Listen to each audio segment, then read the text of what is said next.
ചാനലിലേക്ക് എല്ലാവർക്കും സ്വാഗതം. എല്ലാവർക്കും സുഖമാണല്ലോ അല്ലേ? ഇന്ന് ഞാൻ അടിപൊളിയായിട്ടുള്ള ഒരു ബട്ടൂരയും ചെന്ന മസാലയാണ് ഇവിടെ ഉണ്ടാക്കാൻ പോകുന്നത്. അതിന് മുന്നേ ആയിട്ട് ചാനൽ ആരെങ്കിലും സബ്സ്ക്രൈബ് ചെയ്യാത്തവരായിട്ടുണ്ടെങ്കിൽ ഒന്ന് സബ്സ്ക്രൈബ് ചെയ്തേക്കണേ. അതിൻ്റെ അടുത്തൊരു കുഞ്ഞ് ബെല്ലൈക്കണുണ്ട്, അതുകൂടി ഒന്ന് ക്ലിക്ക് ചെയ്തേക്കുക. എന്നാലേ ഞാനിടുന്ന വീഡിയോസ് നിങ്ങൾക്ക് ഉടനെ കാണാൻ പറ്റത്തുള്ളൂ. ഇനി നമുക്ക് ഇതെങ്ങനെയാണ് തയ്യാറാക്കുന്നതെന്ന് നോക്കാം.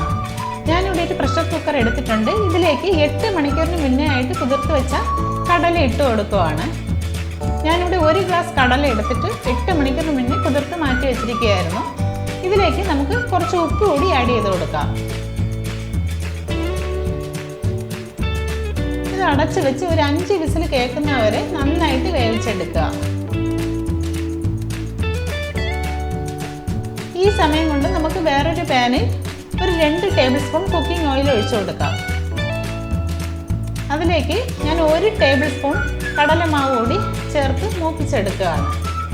നല്ല തിക്കായിട്ടുള്ള ഗ്രേവി കിട്ടാൻ വേണ്ടിയിട്ടാണ് കടലമാവ് ചേർക്കുന്നത്. ഇത് ചെറുതായിട്ടൊന്ന് മൂത്ത് കിട്ടിയാൽ മതി, ഒരുപാട് അങ്ങനെ ബ്രൗൺ നിറമൊന്നും ആവണ്ട.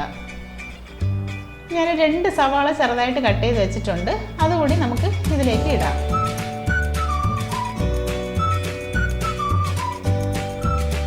സവാള ഒന്ന് വഴറ്റിയെടുക്കാം. ഇനി ഇതിലേക്ക് ഇഞ്ചിയും വെളുത്തുള്ളിയും ചതച്ച് വെച്ചിട്ടുണ്ട്, അതുകൂടി ഇട്ട് കൊടുക്കാം.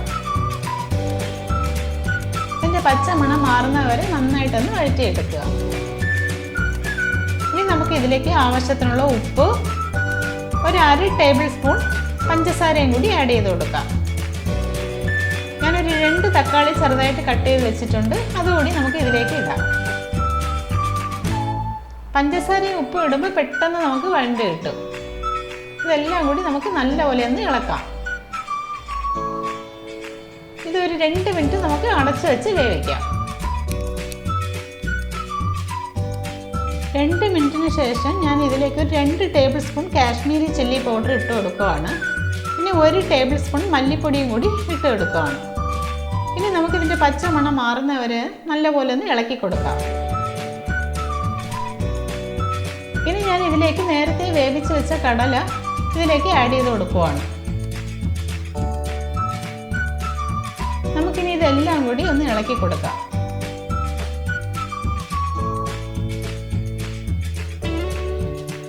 ഇനി ഇതൊരു 5 മിനിറ്റോളം അടച്ചു വെച്ച് വേവിക്കാം.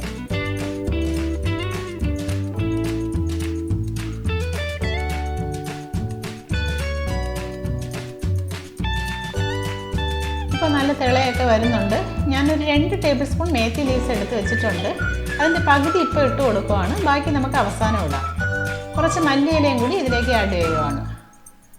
ഇതെല്ലാം കൂടി ഒന്ന് ഇളക്കി കൊടുക്കാം. ഇത് വീണ്ടും ഒരു 2-3 മിനിറ്റോളം നമുക്കിത് തിളയ്ക്കാൻ വിടാം. ഇനി ഒരു ചെറിയ പാനിൽ 1 ടേബിൾ സ്പൂൺ നെയ്യ് ഒഴിച്ചു കൊടുക്കുവാണ്.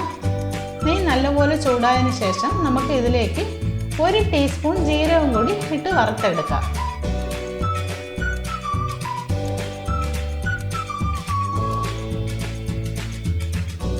ജീരകം വറുത്ത് വരുന്നുണ്ട്, നല്ല മണമൊക്കെ കിട്ടുന്നുണ്ട്. ഇപ്പോൾ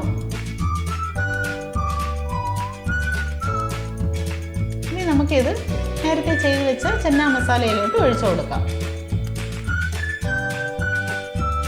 ഇപ്പോൾ നല്ല തിക്കായിട്ടുള്ള ചെന്ന മസാല റെഡി ആയിട്ടുണ്ട്. ഇനി നമുക്ക് ബാക്കിയുള്ള മല്ലിയിലയും മേത്തി ലീവ്സും കൂടി ഇതിലേക്ക് ആഡ് ചെയ്യാം.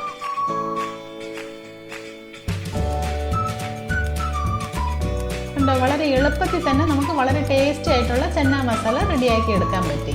ഇനി നമുക്ക് ബട്ടൂര എങ്ങനെയാണ് ഉണ്ടാക്കുന്നതെന്ന് കൂടി നോക്കാം. ഞാനൊരു 250 ഗ്രാം മൈദ എടുത്തിട്ടുണ്ട്. ഇതിലേക്ക് 2 ടേബിൾ സ്പൂൺ റവയാണ് ഇട്ട് കൊടുക്കുന്നത്. 1 ടേബിൾ സ്പൂൺ പഞ്ചസാര, ആവശ്യത്തിനുള്ള ഉപ്പ്,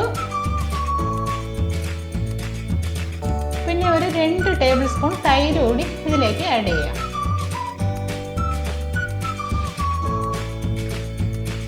പിന്നെ നമുക്ക് കുഴച്ചെടുക്കാൻ വേണ്ടിയിട്ടുള്ള പാൽ കൂടി ഒഴിച്ചു കൊടുക്കുവാണ്. ഇതെല്ലാം കൂടി നല്ലപോലെ ഒന്ന് മിക്സ് ചെയ്യാം. ഇത് നമുക്ക് കൈ കൊണ്ട് നല്ല കുഴച്ച് ചപ്പാത്തിയുടെ പരുവത്തിൽ കുഴച്ചെടുത്തിട്ടുണ്ട്. ഇത് 1 മണിക്കൂർ റെസ്റ്റ് ചെയ്യാൻ വെക്കണം. ഇതിൽ ഓയിൽ ബ്രഷ് ചെയ്ത് കൊടുക്കുകയാണെങ്കിൽ ഈ മാവ് ഡ്രൈ ആവാതെ ഇരിക്കും. 1 മണിക്കൂറിന് ശേഷം ചെറിയ ഉരുളകളാക്കി മാറ്റിയിട്ടുണ്ട്. ഇനി ഇത് നമുക്ക് ഓരോന്നായിട്ട് പരത്തിയെടുക്കാം. ഒരുപാട് നൈസായിട്ടൊന്നും പരത്തണ്ട, ആ പൂരിയുടെ കനത്തിൽ നമുക്കൊന്ന് പരത്തിയെടുക്കാം. എണ്ണ നല്ലപോലെ ചൂടായിട്ടുണ്ട്. ഇനി ഇതിലേക്ക് ഓരോ ബട്ടൂര വീതം ഇട്ട് നമുക്ക് നല്ലപോലെ ഒന്ന് ഫ്രൈ ചെയ്ത് എടുക്കാം. ഫ്രൈ ആകുമ്പോൾ തന്നെ നമുക്ക് ഇതുപോലെ ഒന്ന് അമർത്തി കൊടുക്കുക. അപ്പോഴത്തേക്കും ബട്ടൂര നല്ലപോലെ പൊള്ളി വരും. കണ്ടോ, ബട്ടൂര നല്ലപോലെ പൊള്ളി വരുന്നുണ്ട്. ഇപ്പോൾ ബോൾ പോലെ ആയിട്ടുണ്ട്. ഇനി നമുക്ക് തിരിച്ചിടാം. ഇതൊന്ന് നല്ല അടിപൊളിയായിട്ട് ബട്ടൂര റെഡി ആയിട്ടുണ്ട്. ഇനി നമുക്കിത് എണ്ണയിൽ നിന്നും മാറ്റാം. ഇപ്പോൾ നല്ല അടിപൊളിയായിട്ടുള്ള ബട്ടൂരയും ചെന്നാ മസാലയും റെഡി ആയിട്ടുണ്ട്. ഈ റെസിപ്പി നിങ്ങൾക്ക് എല്ലാവർക്കും ഇഷ്ടമായി കാണുമെന്ന് വിചാരിക്കുന്നു. ഇഷ്ടമായെങ്കിൽ ലൈക്ക് ചെയ്യുക, ഷെയർ ചെയ്യുക, പുതുമാസ് കിച്ചണിലേക്ക് സബ്സ്ക്രൈബ് ചെയ്യുക. വീണ്ടും ഒരു അടിപൊളി റെസിപ്പിയുമായിട്ട് കാണുന്നവരെ ബൈ ഫ്രണ്ട്സ്.